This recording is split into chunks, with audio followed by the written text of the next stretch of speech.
ರೇಣುಕಾಸ್ವಾಮಿ ಕೊಲೆ ಕೇಸ್ನಲ್ಲಿ ನಟ ದರ್ಶನ್ ತೂಗುದೀಪ ಅವರಿಗೆ ಒಂದಾದ ಮೇಲೆ ಒಂದರಂತೆ ಕಷ್ಟ ಎದುರಾಗುತ್ತಲೇ ಇದೆ. ಹಲವು ತಿಂಗಳುಗಳ ಕಾಲ ಜೈಲುವಾಸ ಅನುಭವಿಸಿ ಜಾಮೀನಿನ ಮೇಲೆ ಹೊರಬಂದಿದ್ದ ದರ್ಶನ್ ಅವರಿಗೆ ಸುಪ್ರೀಂ ಕೋರ್ಟ್ ಬಿಗ್ ಶಾಕ್ ನೀಡಿತ್ತು. ಜಾಮೀನು ರದ್ದಾಗಿ ಮತ್ತೆ ಜೈಲು ಸೇರಿರುವ ಅವರು ಕೋರ್ಟ್ನಲ್ಲಿ ವಿಚಾರಣೆ ವೇಳೆ ನನಗೆ ಸ್ವಲ್ಪ ವಿಷ ಕೊಡಿ ಎಂದು ಅಳಲು ತೋಡಿಕೊಂಡಿದ್ದಾರೆ. ಇನ್ನು ದರ್ಶನ್ ಅವರು ಹಿರಿಯ ನಟ ಸುಧೀರ್ ಅವರ ಕುಟುಂಬಕ್ಕೆ ತೀರಾ ಆಪ್ತರು. ದರ್ಶನ್ಗೆ ಈ ರೀತಿ ಆಯ್ತಲ್ಲ ಎಂದು ಸುಧೀರ್ ಪತ್ನಿ ಮಾಲತಿ ಸುಧೀರ್ ಕಣ್ಣೀರು ಹಾಕಿದ್ದಾರೆ. ಅಷ್ಟೇ ಅಲ್ಲದೆ ದರ್ಶನ್ ಬಗ್ಗೆ ಎಂತಹ ಮಾತು ಹೇಳಿದ್ದಾರೆ ಗೊತ್ತಾ? ನೋಡೋಣ ಬನ್ನಿ. ನಟಿ ಮಾಲತಿ ಸುಧೀರ್ ಅವರು ದರ್ಶನ್ ಅವರನ್ನ ಸ್ವಂತ ಮಗ ಎಂದೇ ಹಲವು ಬಾರಿ ಹೇಳಿಕೊಂಡಿದ್ದರು. ಪುತ್ರ ತರುಣ್ ಸುಧೀರ್ ಅವರೊಂದಿಗೂ ದರ್ಶನ್ ಸಿನಿಮಾ ಮಾಡಿದ್ದಾರೆ. ದರ್ಶನ್ಗಾಗಿ ತರುಣ್ ನಿರ್ದೇಶಿಸಿದ್ದ ಕಾಟೇರ ಸಿನಿಮಾ ಸಖತ್ ಹಿಟ್ ಕಂಡಿತ್ತು. ಅಲ್ಲದೆ ತರುಣ್ ಸುಧೀರ್ ಹಾಗೂ ನಟಿ ಸೋನಾಲ್ ಮೆಂತಾರೋ ಅವರ ಮದುವೆ ವಿಚಾರದಲ್ಲೂ ದರ್ಶನ್ ಅವರೇ ಮಧ್ಯಸ್ಥಿಕೆ ವಹಿಸಿದ್ದರು.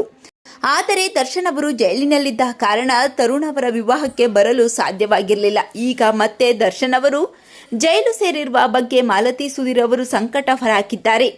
ದರ್ಶನ್ ನನ್ನ ಮಗ ಇದ್ದಂಗೆ ಅಲ್ಲ, ಅವನು ನನ್ನ ಮಗನೇ, ಅದರಲ್ಲಿ ಎರಡು ಮಾತಿಲ್ಲ. ಮೀನಾ ಅವರು ದರ್ಶನ್ನ ಎತ್ತಿದ್ದಾರೆ, ಆದರೆ ನಾವು ದರ್ಶನ್ನ ಮಗ ಅಂತ ಎದೆಯಲ್ಲೇ ಇಟ್ಟುಕೊಂಡಿದ್ದೇವೆ, ಅಷ್ಟೇ ವ್ಯತ್ಯಾಸ. ಹಾಗಾಗಿ ದರ್ಶನ್ ನನಗೆ ಮಗನೇ ಎಂದು ಭಾವುಕರಾಗಿದ್ದಾರೆ. ದರ್ಶನ್ಗೆ ಹೀಗಾಗಿದ್ದು ಕೇಳಿ ಬಹಳ ನೋವಾಗಿದೆ. ಆ ವಿಷಯವಾಗಿ ನಾನೇನು ಮಾತನಾಡಲ್ಲ. ನಮ್ಮ ಆಯಸ್ಸನ್ನು ಅವನಿಗೆ ಕೊಡಪ್ಪ ಎಂದು ಆ ದೇವರಲ್ಲಿ ಕೇಳ್ಕೊಳ್ತೀನಿ ಎನ್ನುವಷ್ಟರ ಮಟ್ಟಿಗೆ ನೋವಾಗಿದೆ. ಅವನಿಗೋಸ್ಕರ ಏನಾದರೂ ಕಡಿದುಕೊಡು ಅಂದರೂ ನಾನು ಸಿದ್ಧಳಿದ್ದೇನೆ. ಆ ದೇವರು ಏನಾದರೂ ನಿಮ್ಮ ಮಗ ದರ್ಶನ್ ಜೈಲಿನಿಂದ ಹೊರಗೆ ಬರ್ತಾನೆ ಅಂದರೆ ಕೈ ಕಾಲು ಕಣ್ಣು ಏನು ಕೊಡು ಅಂದರೂ ಕೊಡೋಕೆ ರೆಡಿ ಇದ್ದೇನೆ. ನನಗೆ ಅಷ್ಟು ನೋವಾಗಿದೆ ಎಂದು ಬೇಸರದ ಮಾತುಗಳನ್ನಾಡಿದ್ದಾರೆ. ಮಾಲತಿ ಸುಧೀರ್ ಅವರ ಮಾತಿನ ಬಗ್ಗೆ ನಿಮ್ಮ ಅನಿಸಿಕೆಗಳನ್ನು ಕಾಮೆಂಟ್ ಮಾಡಿ ತಿಳಿಸಿ.